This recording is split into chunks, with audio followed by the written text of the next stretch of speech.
Welcome to the Silvopasture Learning Network webinar series. My name is Jeff Jackson. I'm an extension educator for the University of Minnesota. So I'm going to take a moment now to tell you about the partnership that produced this webinar, and then I'll introduce our speakers for today. The Silvopasture Learning Network is a project exploring the use of sustainable agricultural practices such as silvopasture to restore oak savanna. This project is a partnership between the University of Minnesota Extension, the Sustainable Farming Association, and Great River Greening. It's made possible through a grant funded by the Minnesota Environment and Natural Resources Trust Fund. We're building a growing network of people involved with silvopasture and oak savanna restoration. There's also a growing partnership in Minnesota that's working to develop the untapped potential for halal meat in Minnesota. Thousands of people in Minnesota have needs for meat processed in the halal tradition. And those needs are currently mainly being met through expensive imported meat. Our first speaker today is Ariel Kagan with the Minnesota Department of Agriculture, and she'll present an overview of the Minnesota market for halal meat. Our second speaker is Serdar Mamedov with the University of Minnesota Extension. Serdar will discuss the barriers for ethnic communities to access fresh and locally raised halal goat meat and the developing opportunities for livestock farmers to meet these local needs. Our third presentation will discuss resources for new goat farmers and an introduction to silvopasture, which is the deliberate integration of trees and grazing livestock operations on the same land. And this will be presented by Dr. Sue Wika and Dr. Tom Prieve of Paradox Farms in Ashby, Minnesota. Now I'd like to point your attention to the welcome slide.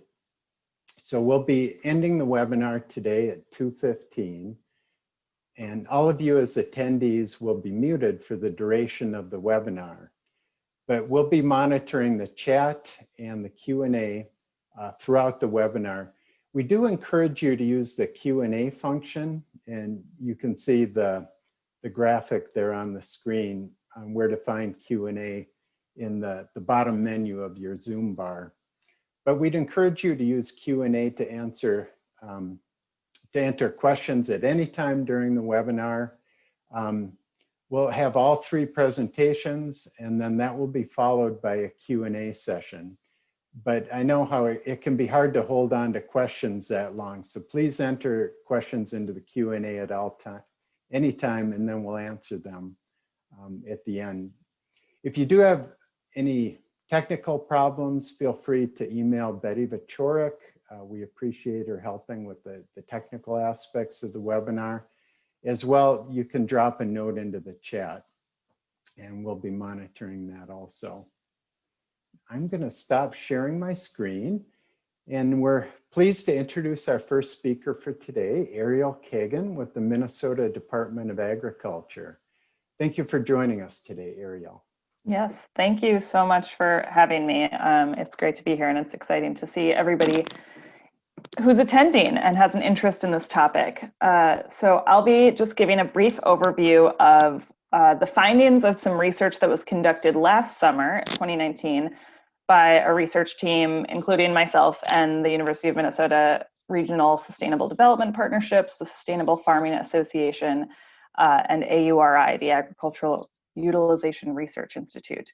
We were asked to conduct some research on the state of the halal and kosher meat market in Minnesota. So the report does include quite a lot of information about the kosher market as well. I'm not going to talk about that today, but if you're interested, you can find that in the report.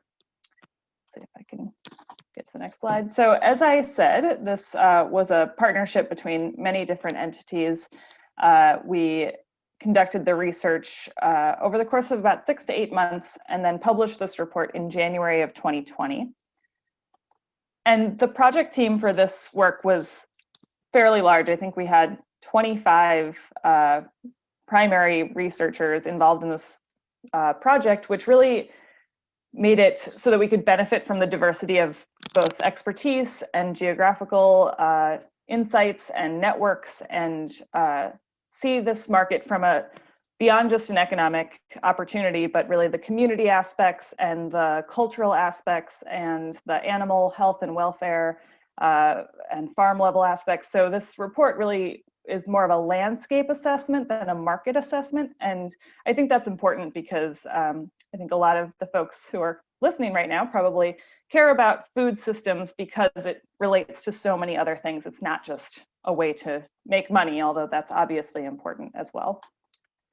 So here's a photo from last summer when we could all gather. Here we are on Mohammed Gabani's farm, Chicken Head Farm in Silver Lake, Minnesota. He runs a halal goat slaughter on his farm and also has some row crops.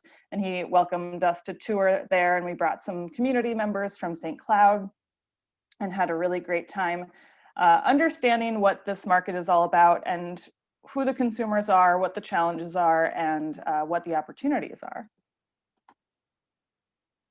So the report, which you can find online, goes into our methods. We used a mixed methods approach, and really we're focused on ethical research practices, which includes respect for persons, concern for welfare and justice.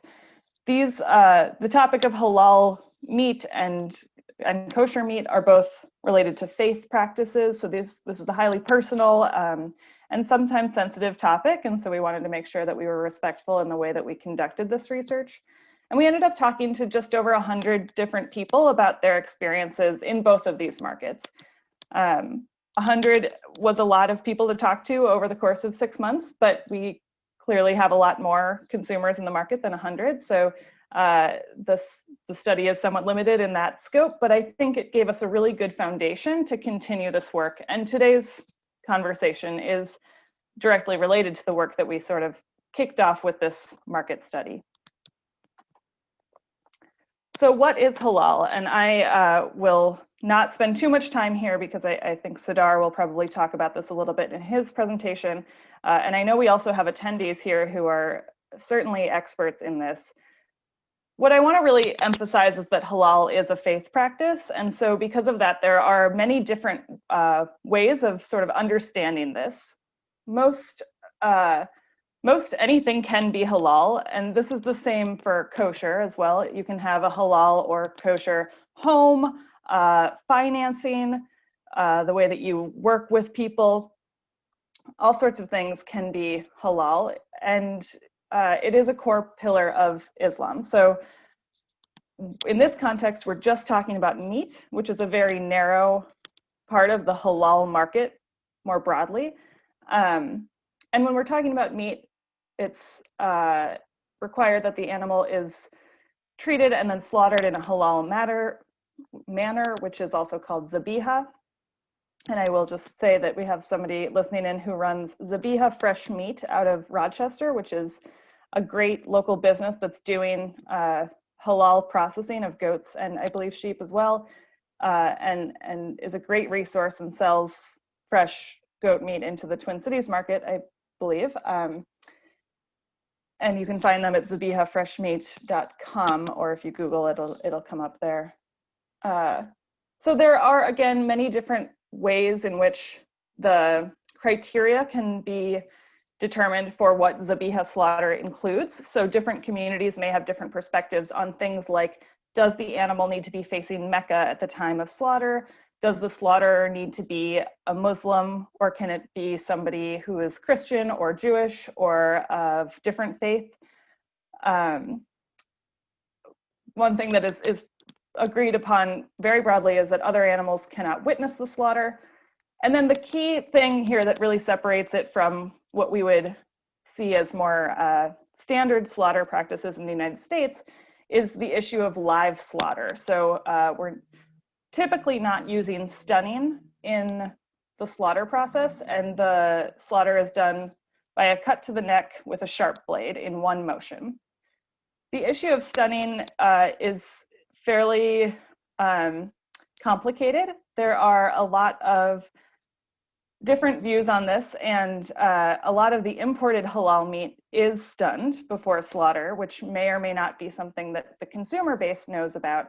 So that was one of our big findings. It's just that the transparency in the market around halal is halal meat is not it's not very transparent. So consumers think that they're buying something with certain expectations, and that may not be the case. And I often relate this to what the organic standard was before there was a national organic label from the USDA, in that there were hundreds of local certification bodies certifying organic farming practices, each with their own criteria, and consumers weren't sure exactly what they were buying when they were buying organic.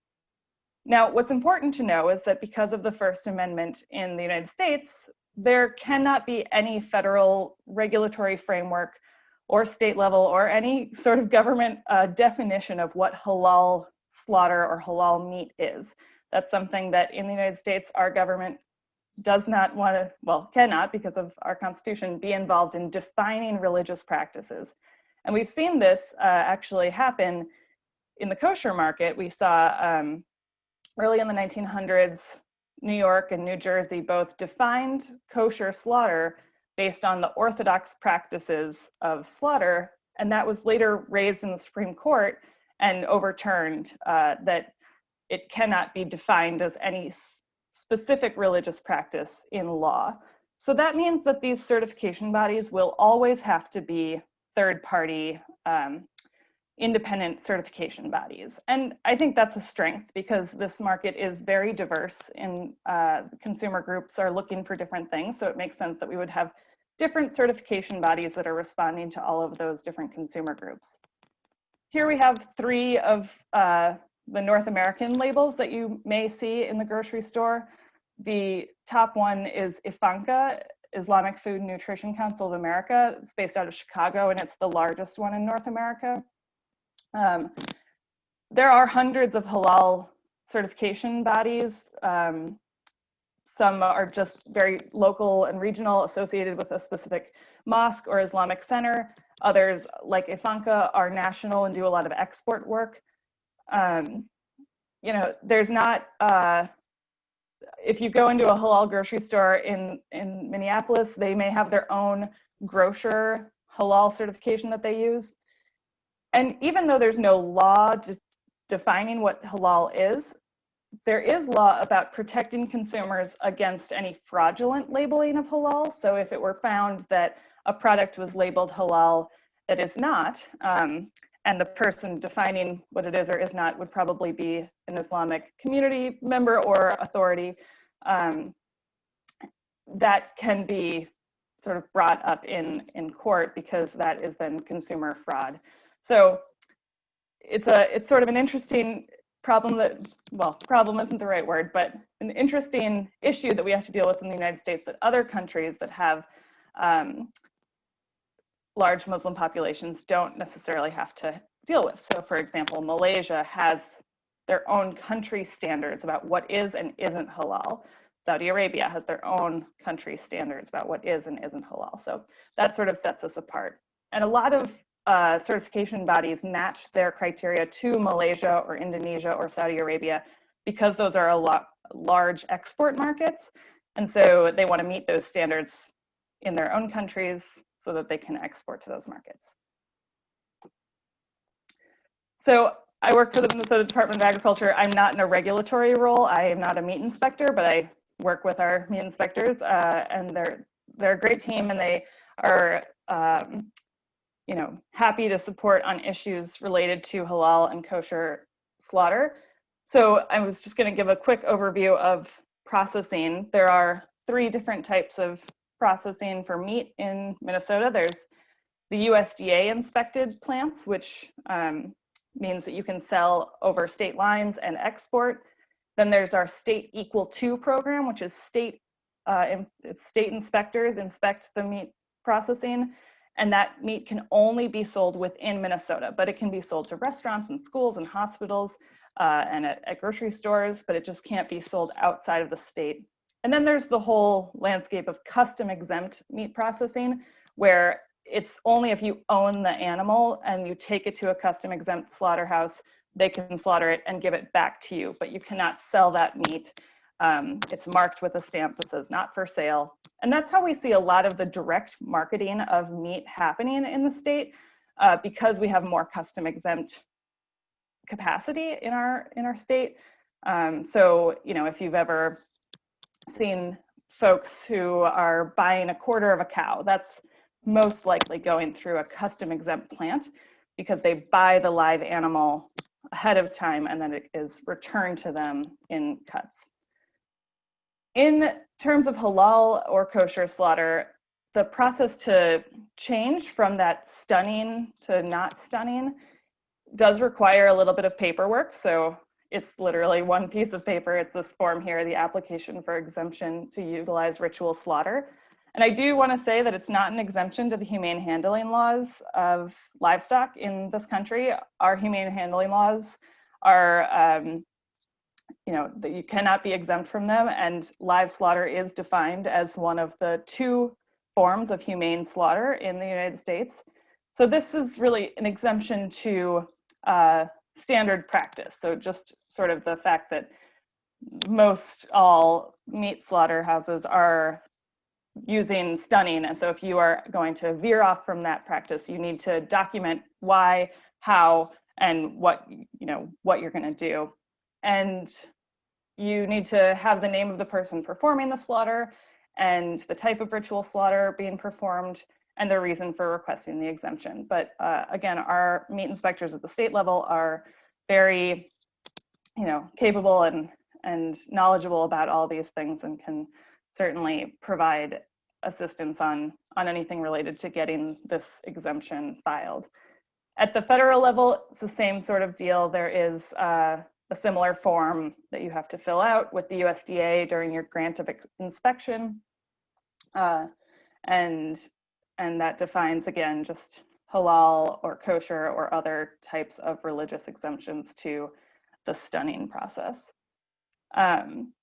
One other note on processing is that for both halal and kosher meat, pork is prohibited along with a few other specific items, but pork is sort of the big one, and that obviously matters in Minnesota because we have quite a lot of pork producers. There may be issues with the community that you're looking to serve in using a slaughterhouse that is also processing hogs. But it really does come down to the community is what we found. So some community members were saying, you know, absolutely not. If there is any pork in the facility, that's not going to be halal or kosher.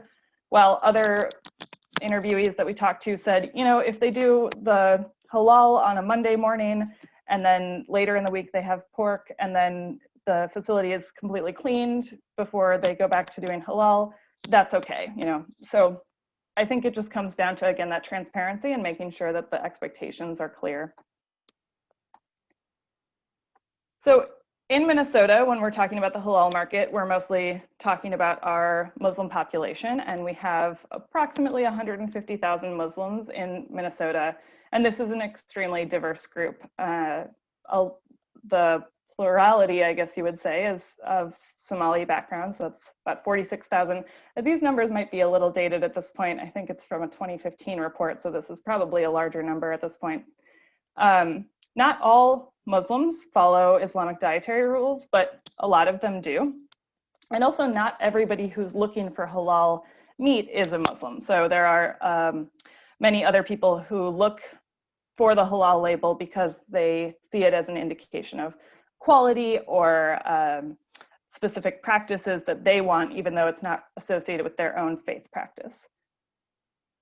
In Minnesota, we're seeing a high demand for goat meat in a halal manner, and most of that is being imported from Australia.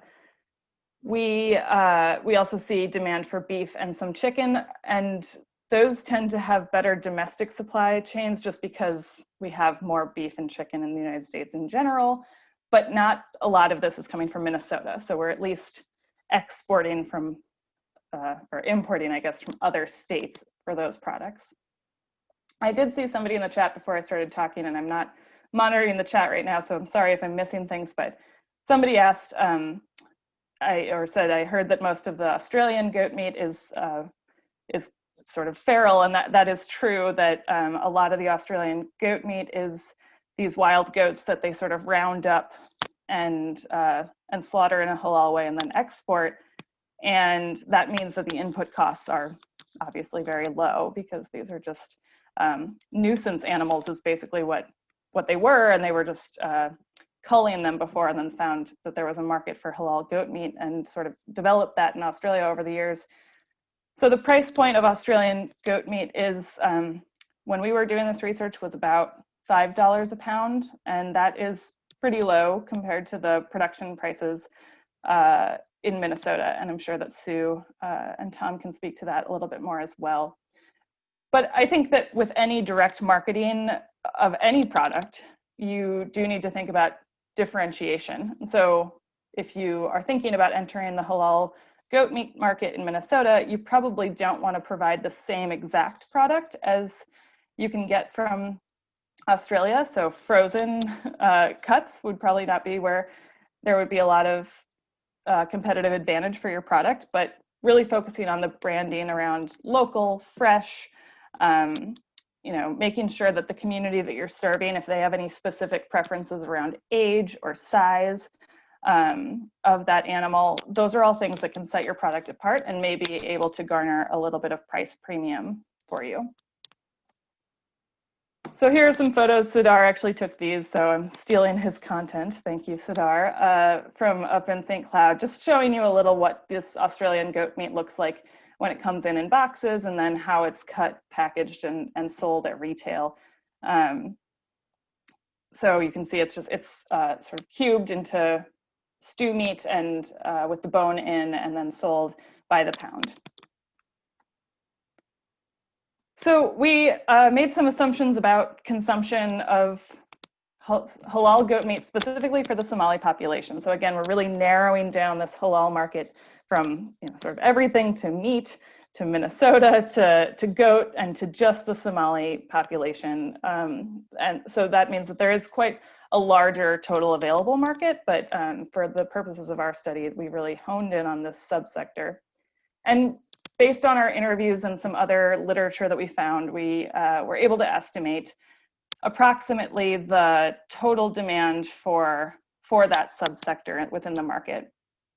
And we divided it between special occasion whole carcass animals, fresh and frozen. And where we sort of got to with that estimate is that the state of Minnesota is probably consuming over 100,000 goats per year just for this market. And that's quite a lot more goats than we actually have. We only, in the last census of agriculture, we had 25,000 goats in Minnesota, and that includes all of your dairy goats and 4-H goats and pet goats and every other type of goat. So we're really nowhere close to even meeting our market, certainly for goat meat animals. So I think that gives a good scale of where, how much potential we have to sort of replace that import market that we're seeing and get a more local regional market going here.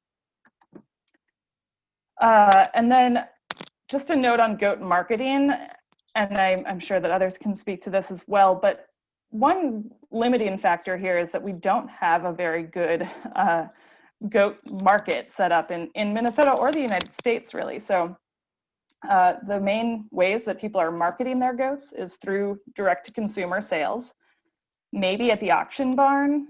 There are a few brokers, and Zabiha Fresh Meat is serving as sort of a broker in a certain way, and also they're doing retail. And then cooperatives, I think we haven't really seen much movement on a cooperative in the goat space, but it's a potential. We took some of the data from the Zimbrota meat auction. They do goat sales, I think, every Tuesday, and just looked at the price for an average goat price over the course of a year and really found no trend. And I think what that shows us is that as a producer, you have no way to guess how much you're going to make off of your goat if you just take it to the auction house.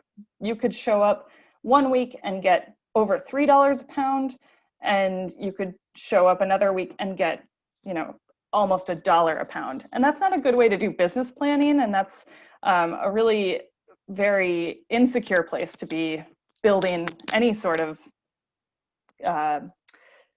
predictable marketing plan off of. And the same then is true for retailers too, who are dealing with that price fluctuation at the same time. So I think this is sort of the crux of, to get to a place where we have a really robust goat market in Minnesota, we need to figure out these price finding mechanisms and get a better handle on how to establish stable and predictable prices. Very briefly, I did talk about differentiation in your product, and I think that one of the things we saw in a lot of our interviews with consumers is this desire to have more ecologically responsible or sustainable meat options. Because these are tied to faith practices, there is a deep sense that these practices should go back to the land and all the way through the supply chain and be sort of wholesome and aligned with those faith values through the whole way. So for kosher, there is a certification called Magen Tzedek, which was actually started here in Minnesota. We haven't seen anybody pick it up and create a market with it, but it exists, and it has criteria based on labor rights, animal welfare, and environmental impact.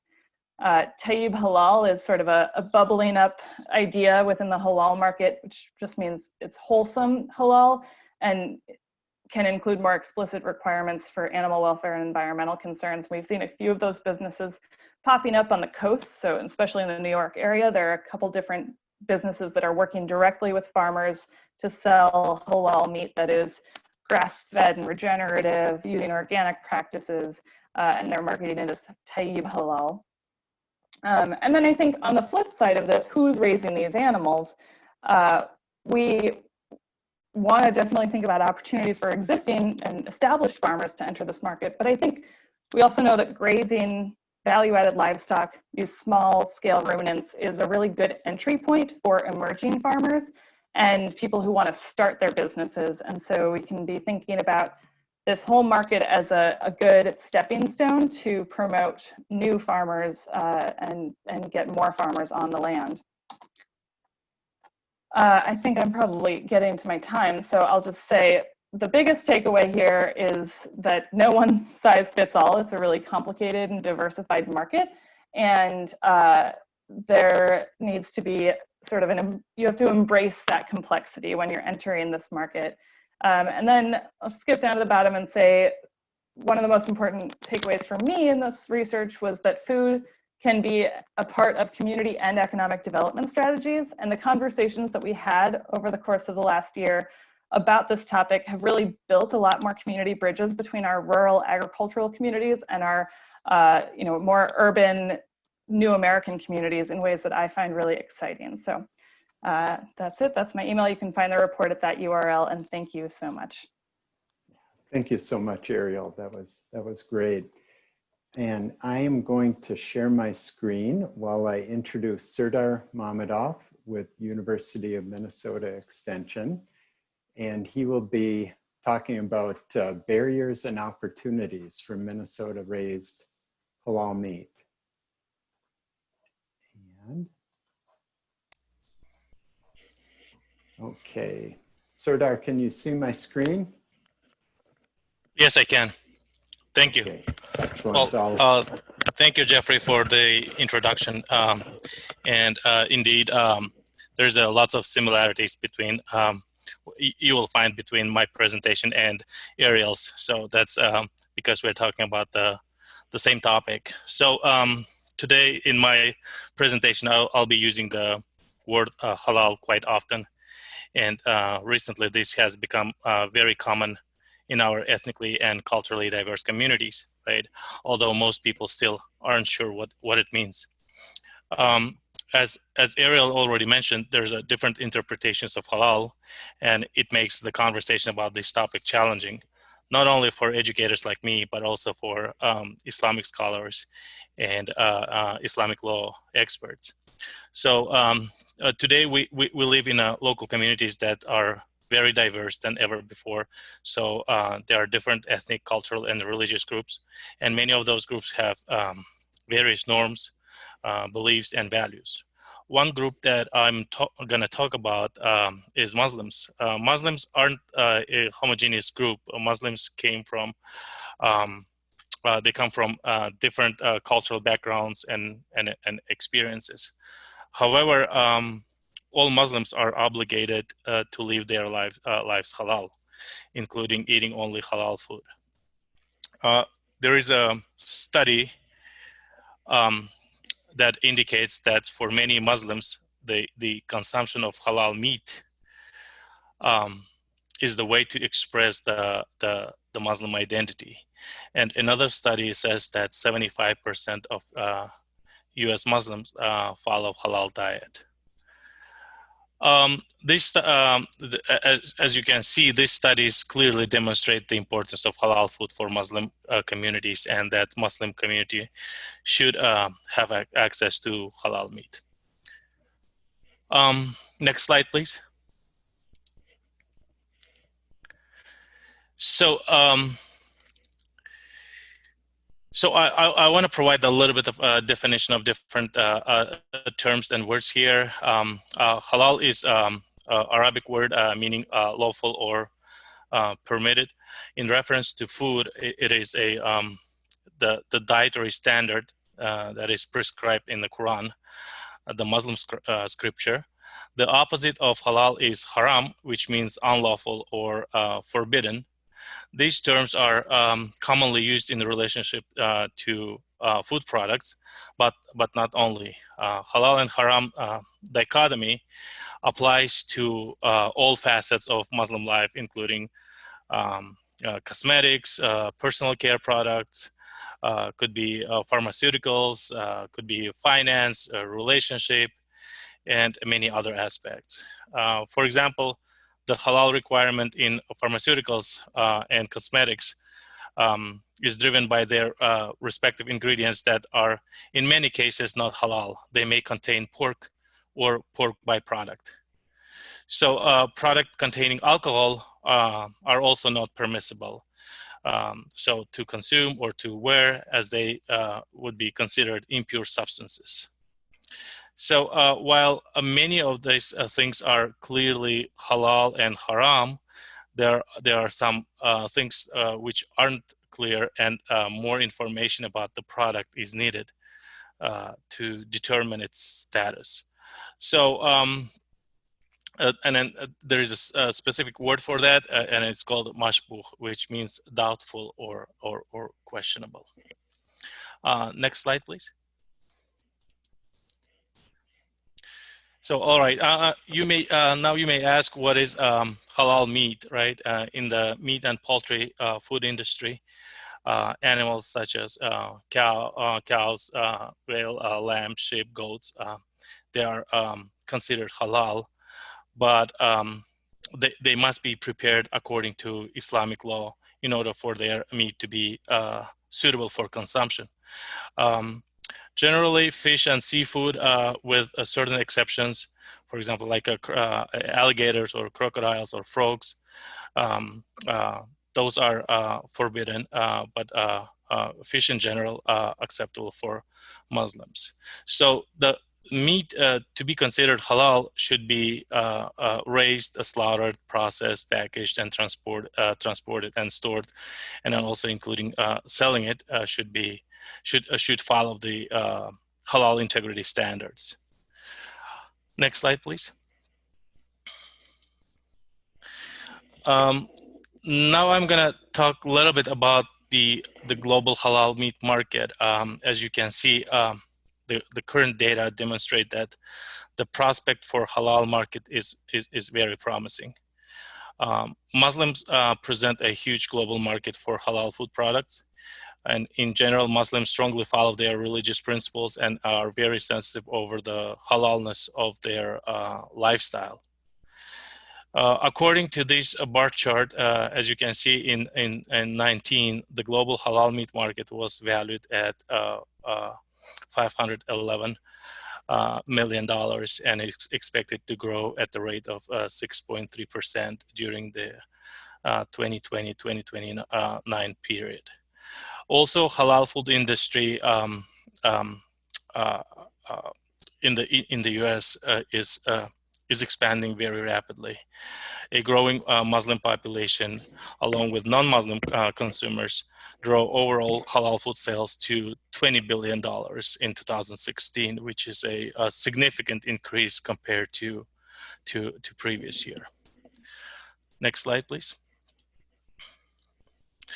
A little more about the demand. So according to this Pew Research Center, in 2017, there were 3.45 million Muslims in the United States. And by 2050, the US Muslim population is expected to reach 8.1 million.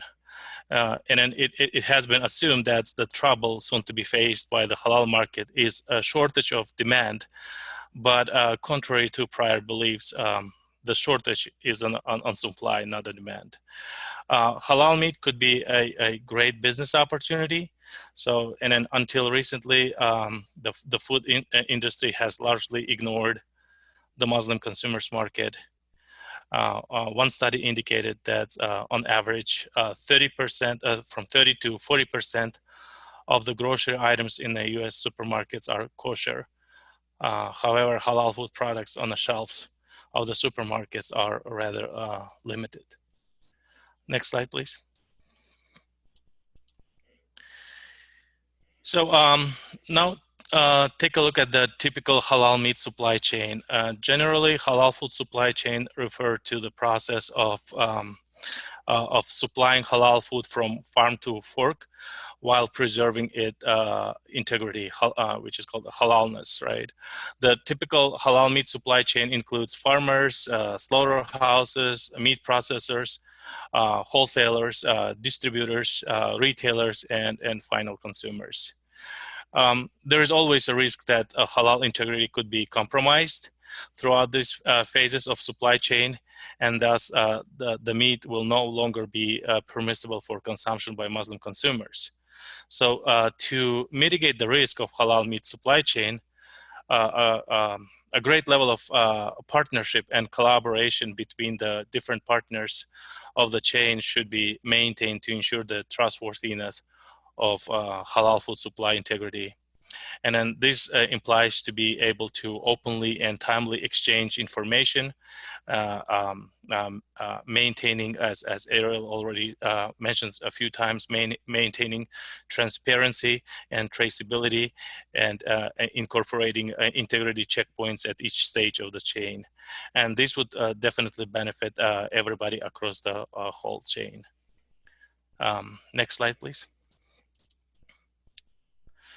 So the supply chain starts at the farm, right? The production of halal meat is distinguished from other types of food by inclusion of halal feeding of livestock. The use of animal protein derived from non-halal animal sources in concentrate formulated feeds such as bone meal or meat meal and blood meal is definitely forbidden. The health of livestock should be closely monitored. Any ill or contaminated livestock should be isolated, and farmers have to keep a medical record of livestock relating to illness, medical treatment, and treatment results as well. Any medical treatment and vaccinations which contain poor enzymes would make livestock non-halal and unfit for Muslim consumption. So animals should be raised in a safe environment and be protected from haram animals, including the distance from pig farms. Complete confinement of the entire life, confinement for the entire life of the livestock is not recommended on halal compliant farms, as it would violate animal welfare in Islam. Animals should be raised in the environment close to their natural habitat and experience natural reproduction as well. Halal animals may become haram, so this could happen on a farm in case the animals were supplied with any products derived from haram sources. Next slide, please. Now, let's take a look at the inventory of Minnesota goats. And as I said, Ariel already mentioned a few numbers here. So according to latest USDA National Agricultural Statistical Service sheep and goat report, meat and other goat inventory in Minnesota as of January 1, 2020 was 24,000 head, right? Which is down 4% from previous year, January 2019. And total milk goat inventory at 14,000 head, which is 8% up from the previous year. So according to, and then this is just about the goats. Also, there's data about sheep. So according to USDA, all sheep and lamb inventory in the U.S. on January 1, 2019 was, I believe, 5.23 million head, which was down 1% from previous year, which was 2018. So far we're talking about the different components of the halal supply chain, and then we just briefly discussed halal compliant farms and the supply at this point, right? Next slide. Next slide.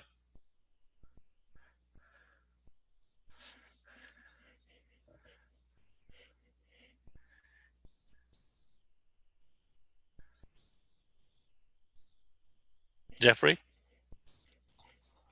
It looks like he's off right now. I'm not sure why. All right. I apologize for technical difficulties here. So next slide was about a halal slaughterhouse, and hopefully Jeffrey will be able to join the webinar soon, and we'll have the PowerPoint. But all halal, all slaughtering process should be carried according to Islamic law. Stunning is religiously controversial. So if the animal dies as a result of the stunning, it would be considered haram to eat. Consumers should be told whether an animal has been stunned before being slaughtered, along with the method of slaughter. So the responsibility of a halal supervisor in the slaughterhouse is to cross-check the health of the animals and separate the sick and injured ones. A halal dedicated transportation is preferred to carry out the shipment of the carcasses from the slaughterhouse to the meat processors, right? So it should be a dedicated transportation that only transport halal food products. At the meat processors, great care should be taken during cleaning, deboning, cutting, packaging, and labeling. Right, the halal meat will be stored in a clean storage with a minimal risk for contamination, while waiting for shipment to wholesalers, distributors, and retailers. And then retailers must be, they must preserve the halal integrity while meat is displayed for sale, and not mixing halal with non-halal meat products. I'm not sure if Jeffrey is back, so He's not back yet. Okay. I'm trying to reach him right now. Okay, so my next slide was about the certification and halal certification, and Ariel has mentioned about briefly mentioned about the halal logos or certification process. Basically, halal logo and certification on the product packaging is presented as the best way to inform the consumers about the compliance of product to the halal food guidelines.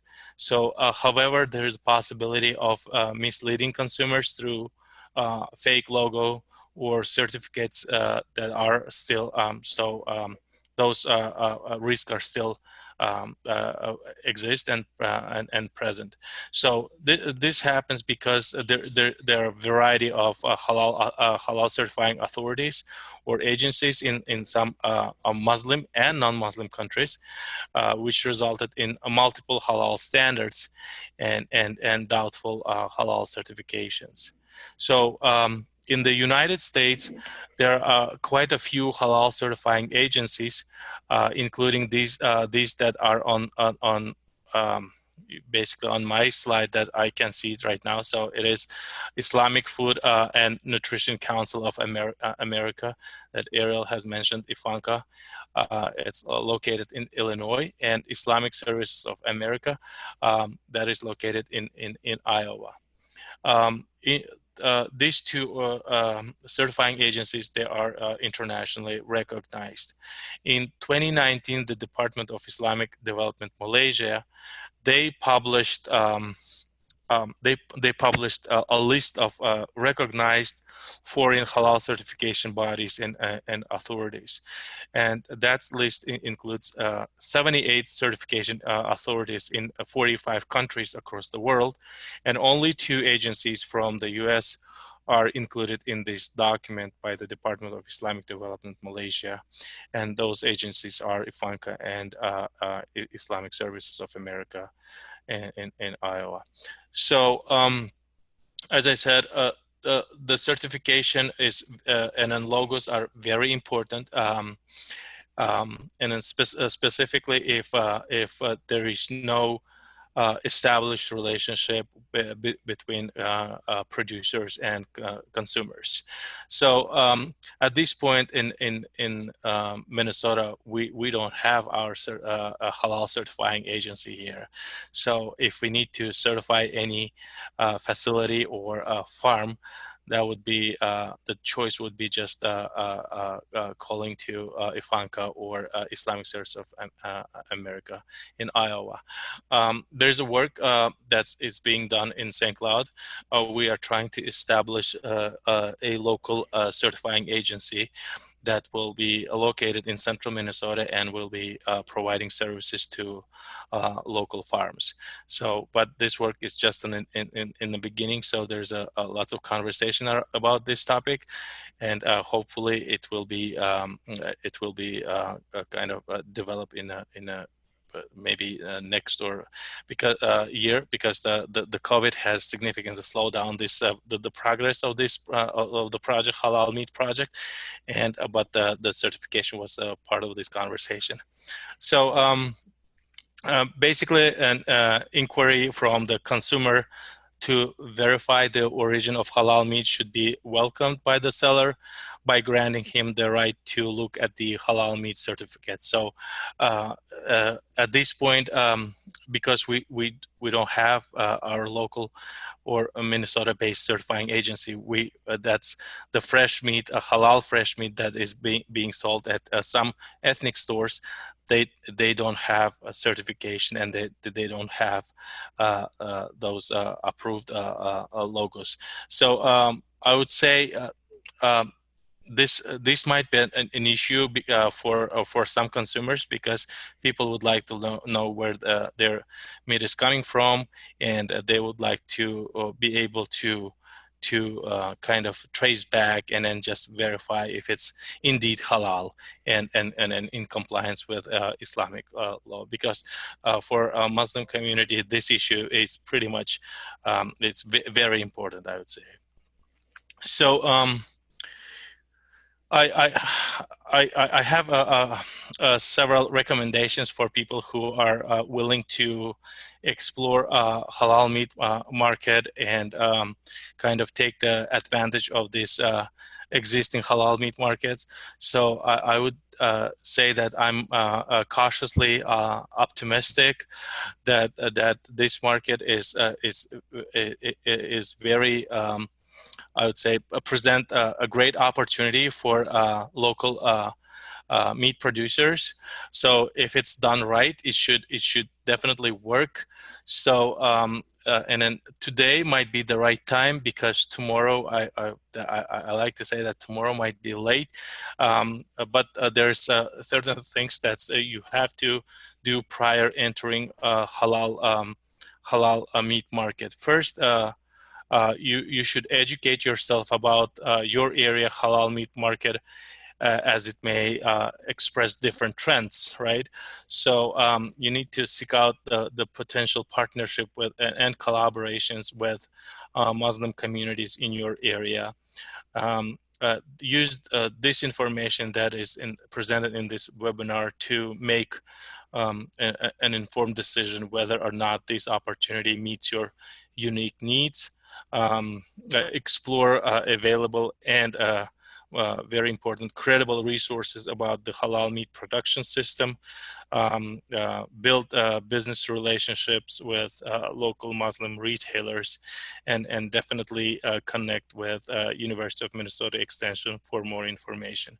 So this is just briefly about the opportunity about the halal meat market, and there is definitely some barriers that needs to be overcome, but the work is going on. So hopefully, very soon we will have some preliminary results, because we are not just only addressing one issue. For example, we aren't just only trying to build more halal processing plants, which is very important, but we would like to make positive changes in the food environment, so that the food environment is more reflective of culturally and ethnically reflective of local communities.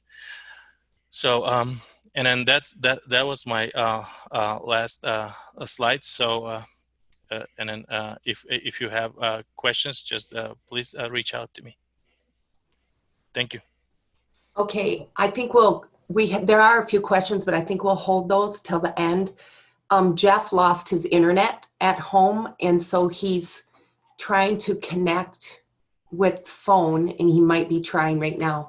But I'm going to go on with the third presentation. We'll discuss the resources for new goat farmers and an introduction to Silvopasture, which is the deliberate integration of trees and grazing livestock operations on the same land. And this will be presented by Dr. Sue Wika and Dr. Tom Prieve of Paradox Farms in Ashby, Minnesota. So thank you. Hello, everyone.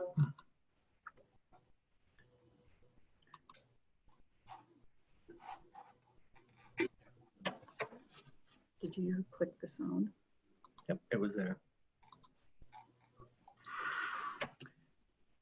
Well, it's exciting to hear about these opportunities. And in the last presentation, with the emphasis on standards, relatively high standards in terms of raising these animals, silvopasture could definitely be an opportunity.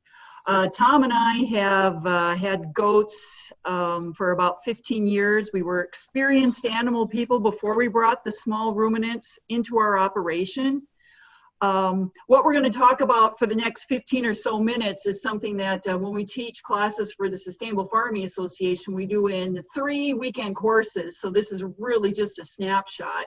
And as I said in the chat box, it's really important for newbies to get in connection with experienced goat producers. There are different ways to do this, but if we are concerned about regenerative practices for our land, for our community, a great quality of life for ourselves, and humanity for our animals, Silvopasture could be a great opportunity.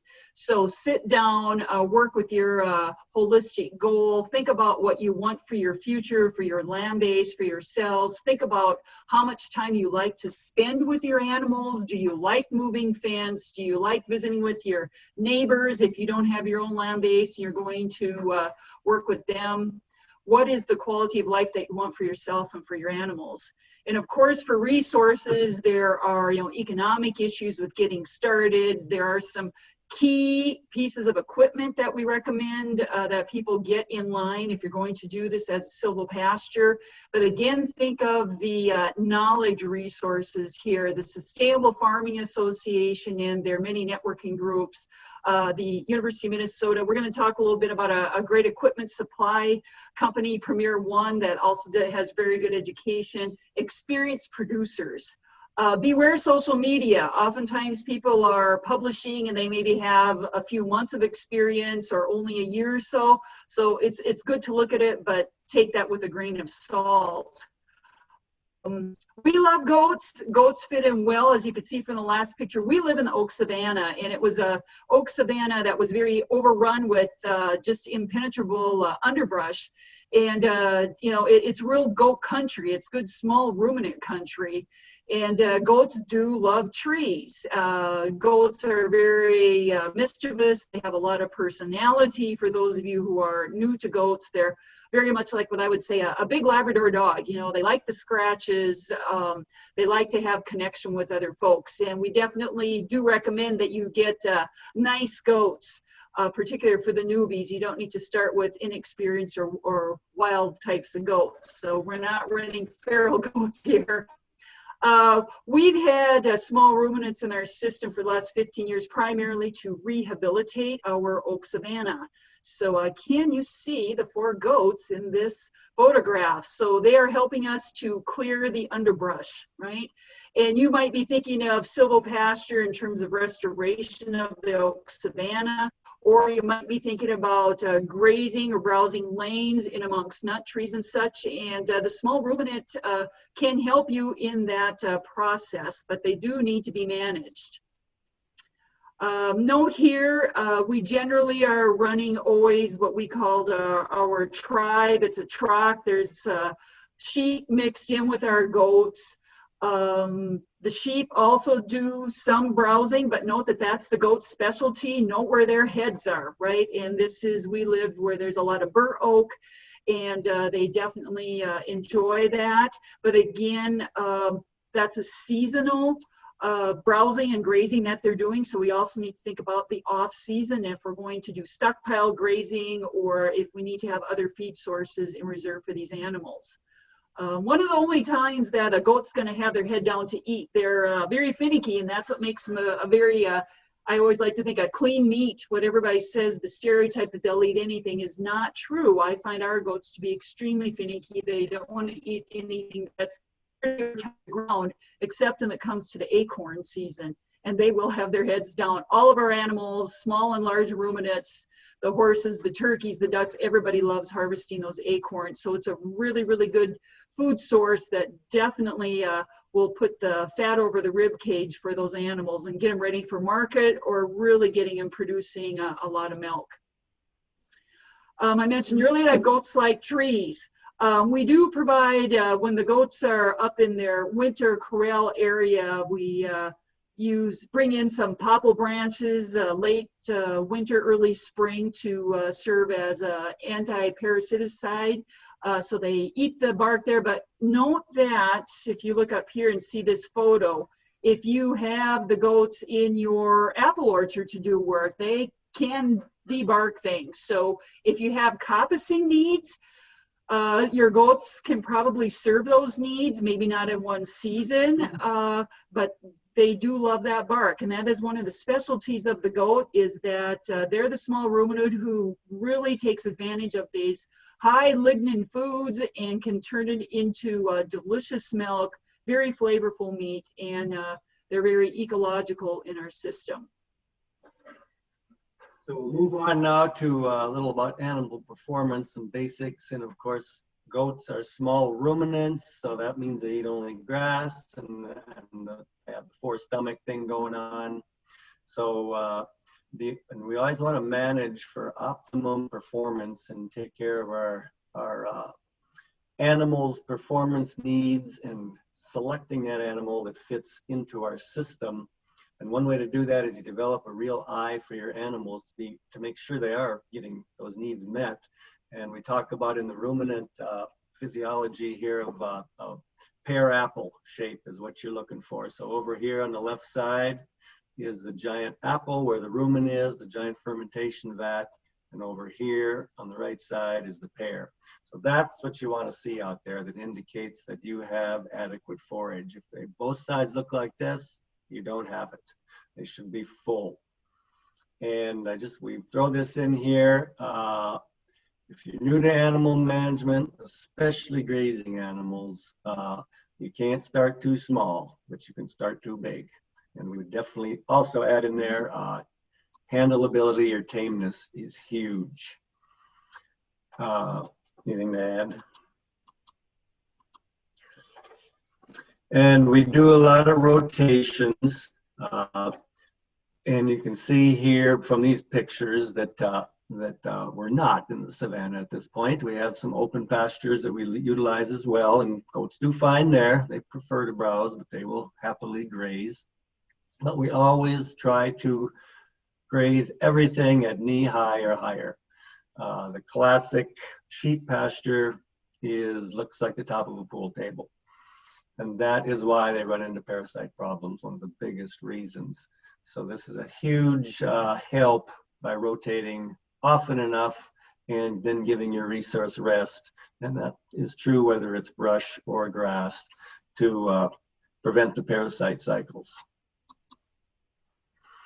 So let's talk handleability a little bit. And here's some of our mixed troc. We have does, kids, one giant sheep in there, making a move.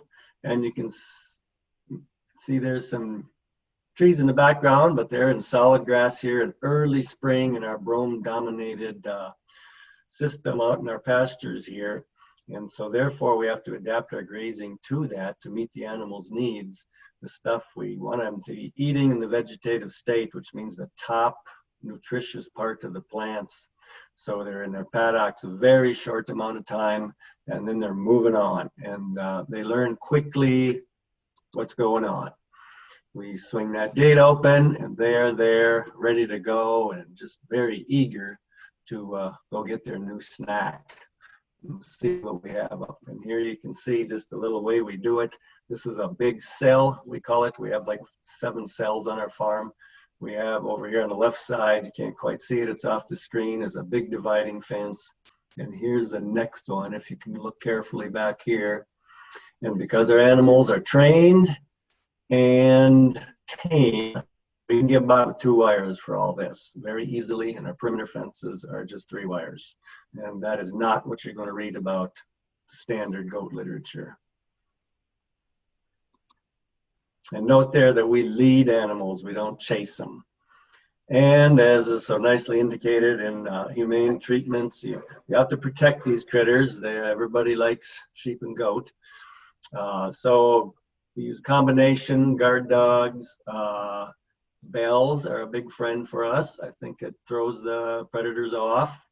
And we also have we always say back a few giant wethers to intimidate any predators too. And they do a very good job at that. We have one big sheep wether out there now. His name's Howard. He must weigh 300 pounds. And anything new comes in that paddock and he is starting over to him and the earth shakes. And I think that's a very useful thing.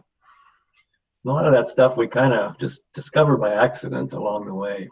And you see here, these are some milking goats we happen to have out in the lush spring pasture. And we do provide shelter for them. Old hay racks go to auctions. They are fabulous shelters. You wouldn't even need these tops. They just mostly go underneath them.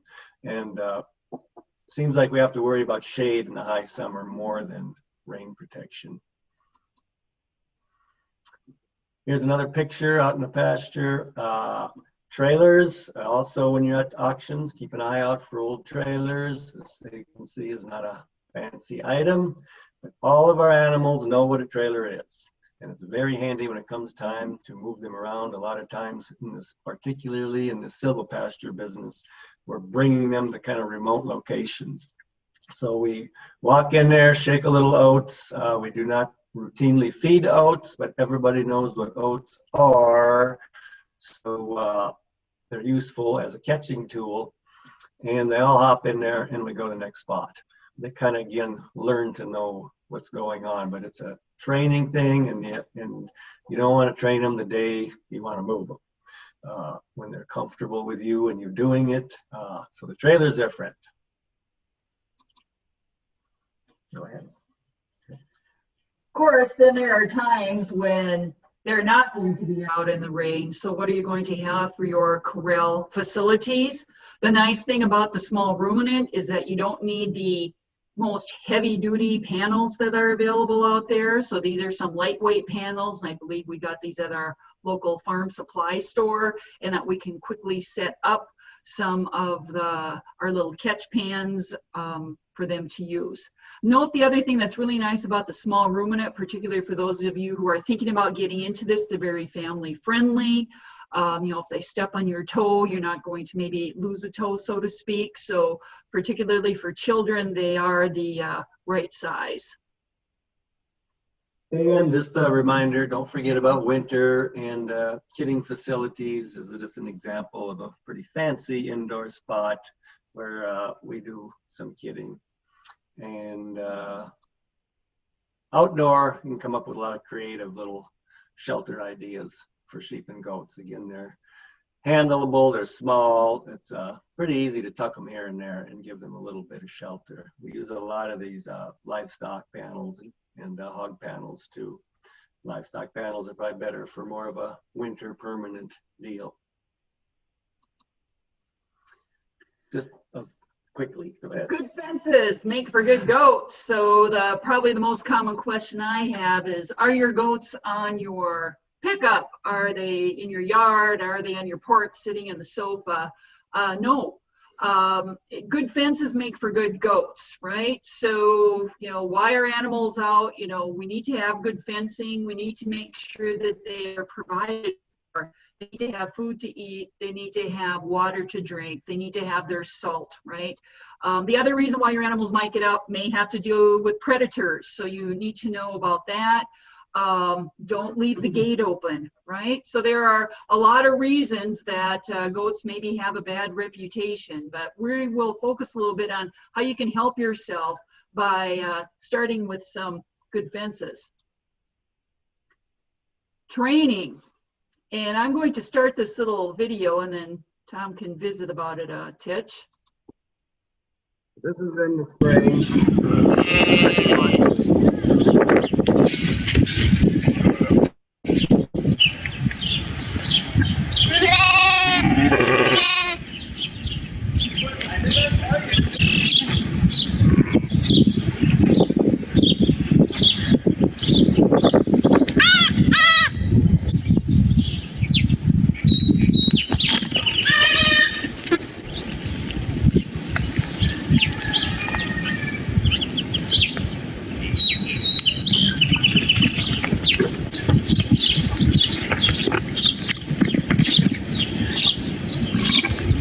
Click to some.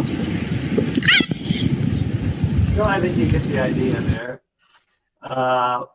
What we have here, the key to training, and you can do this training with old animals too. If you get old animals that have never been an electric fence, we've done this with them too, and it works just as well. They quickly learn. They almost never do it twice. And the key is to have a solid fence behind your electric fence and to have your electric fence at nose level. You maybe even only need one wire because they're very curious. They're going to be sniffing it. But make sure it's good and warm, like 4,000 or 5,000 volts. And from that paddock, we move on to our second training fence when they're a little older. And you see this is lush spring growth. They're going to go out here. It's a fairly small paddock. And here we make a 4-wire fence. And this is one place where we do the labor and effort of clearing a nice visible spot in the brush so they can see that fence. One common problem we see out there with people who can't keep animals in fences is that they got to run them through a dense brush and the animals just can't see it when they get to it. So we want these guys to be kind of looking for it and know it's there. So we don't do this all summer long, but we definitely do it first. And voltage, and it's happen to be some numbers there that'll be on the screen or on your presentation, but just what works well for us. But a very low one, it seems like our animals anyway go under rather than over or through. Perimeter fencing for our big cells on our farm is just two. The lower two are high tensile, and the top one is a high visibility poly rope. And this is what has worked out well for us. We turn it on early enough in the spring. We got some pretty good energizers. We really don't do any brush control or weed control. The fencer does it for you. And if you wanna, we run around the farm. I don't know if you can see this much, but both of our side-by-sides have one of these fence testers in it, and we're always making sure that fence is on and that fence is working. Minimum of 3,500 volts is what we like to see. On a wet morning, it's going to be more like 2,500, but it'll quickly raise back up. And that's in the summer after there's pretty good grass pressure on it. Netting is useful for us. It's highly visible, and we like to use it, especially in some areas that are a little more remote, and I think it throws the predators off a little bit more as well. Definitely want to use it with tamed animals that know what it is. There's been plenty of stories out there about animals panicking, getting caught in this stuff, and getting choked in it. And then here's another, just a simple 2-wire of poly twine. I happen to like the turbo wire from Gallagher, but there's all kinds of it out there. Just get top quality stuff. Here's another example of an energizer or a fencer. This one is a solar one, a total solar one that we use in some of our remote pastures. And it happens to be from Premier. You can see this magazine, but Premier One is an excellent resource for anyone starting out. Not only do they have quality stuff, but they do it, they use it every day, and there's a lot of information in their catalogs how to use it. And they're coming up with new stuff all the time.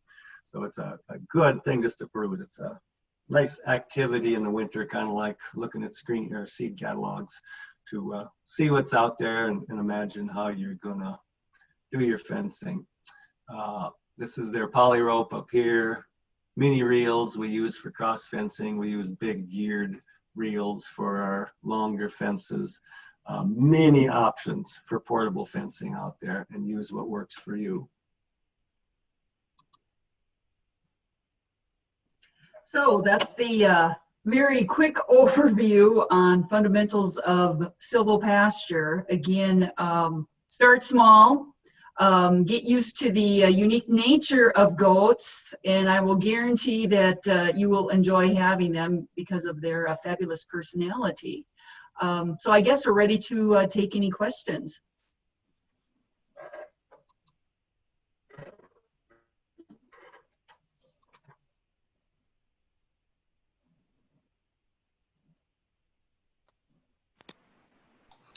There were some questions in the Q&A that came through.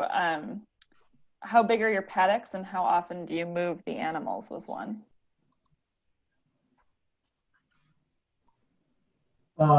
Sure. It's highly variable. So it depends on the time of year. And when we started this out, we used to be kind of crazy about calculating pounds per acre and all that stuff just for the fun of it. But early on, we keep them pretty tight and move fast. And then later on, so I'm talking like maybe 80 feet wide and 200 feet long for 40 head. So that's pretty tight. but we're moving them like twice a day sometimes. For sure, every 2 days minimum. Kind of depends on your life too. Where are you going to be in 2 days? So you got to give them some more room if you have to. And later on in the year, then we kind of spread things out and take it easy a little bit. And they have probably an acre to be in for a week. And then I think another question that relates to Serdar and to Sue and Tom is, do you trim hooves? And then for Serdar, does dehorning or treating broken horns or hooves, I would assume too, affect the classification of the animal being halal? I'll quick go first. We trim feet as needed.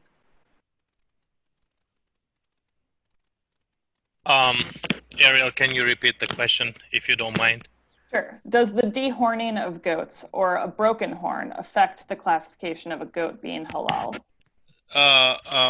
As far as I know, it would not affect the status of the animal. So broken horns are would be just fine. I mean, it would not be just put the halal animals into the haram animals. So that would be just fine.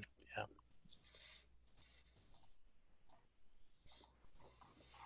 There was a question on there about specific breed of goats. And I think there is, when you decide on how you want to manage these animals, if you decide that you want to do more of a feedlot system or very minimal grazing, or if you really want to adapt silvopasture, visit with those individual producers. And, I don't know if there's specific breeds. We have a lot of breeds that are represented in our tribe, and we're really looking for a very sustainable type of animal, one that will milk well for us, not only for our dairy business, but the best milkers are the ones that are going to raise the best kids.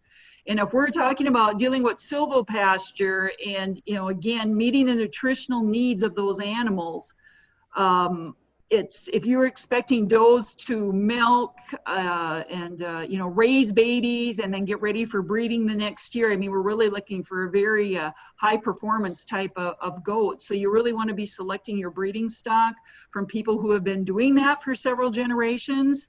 If you want to do silvopasture, you may not want to go to the local producer that really is a feedlot producer. That goes with it, goats or with sheep. So I think a lot of breeds would do fine. It's more about finding the ones within each of the breeds who will meet our needs. I'll answer a couple other here if you want me to, Ariel.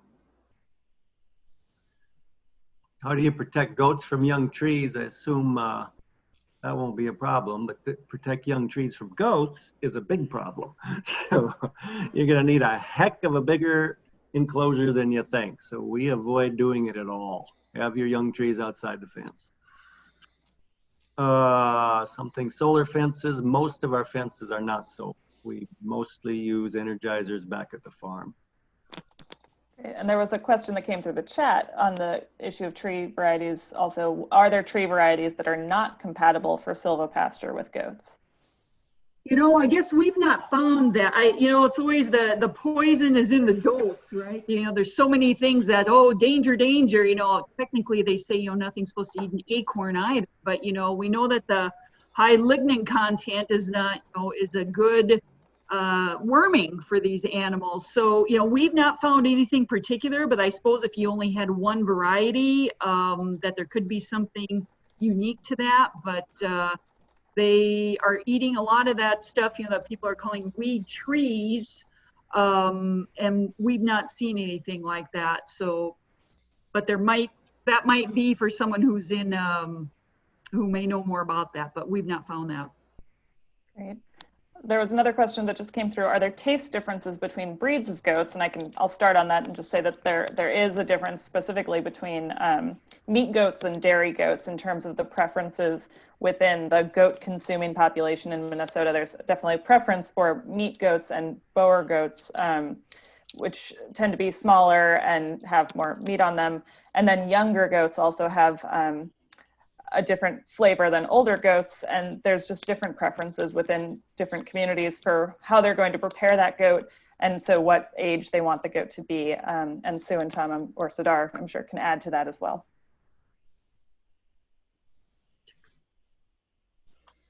I think I covered that. I'll go back to the seeding or reseeding ones, and I would just answer that by saying, put in whatever is going to work for your environment or your special place, because they're going to eat it. Try to have a good mix, though, biodiverse mixture, and definitely include some forbs. I mean, they really like alfalfa, and they really like clover, and vetch is good for us. Things like that out in the pasture area. And they love weeds, so weeds aren't a problem.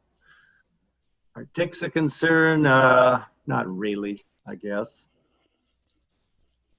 But they are out there. They're out there. They like them. The deer ticks do like them. When we bring them in from the fall, and we'll be getting ready for the fall roundup, they're still, they're out grazing in the snow right now yet and doing a fine job at it. But when they, this time of the year when we're out there working with them, we do find that they have deer ticks on them, but we've not noticed it being an issue to impact their productivity. Great. There was a question earlier, I guess, Serdar, you could take this. Is there a minimum distance requirement from hog farms? So I assume that your farm is not producing hogs, but maybe your neighbor's is. Does that affect the halal status of that farm? Sure, and thank you for the question. Yes, absolutely. I think that's the common sense. That's make sure that the a pig farm and a lamb and a goat farm aren't in close proximity. So there is no way that these two different kinds of animals they can intersect and feed from the same feedlot. So even if you have pigs on the same farm. That's you as goats and sheep. So there's intentionally putting the fence between them that would help definitely. So, but making sure that there is no cross contamination there. So yeah. Great. And then one final question for Sue, and then I know we're over time, so we can wrap it up. So Sue and Tom, have you planted shrubs or trees for fodder for the goats? Willows are planted for browsing livestock. We have not. Nature does it for us here with box elders that grow like weeds. So we haven't, and then plenty was here. So I would again say it would absolutely be a good idea. Pick out something that grows on your place and regrows after they chew the heck out of it. And that way I'd pick box elders here because they like it here.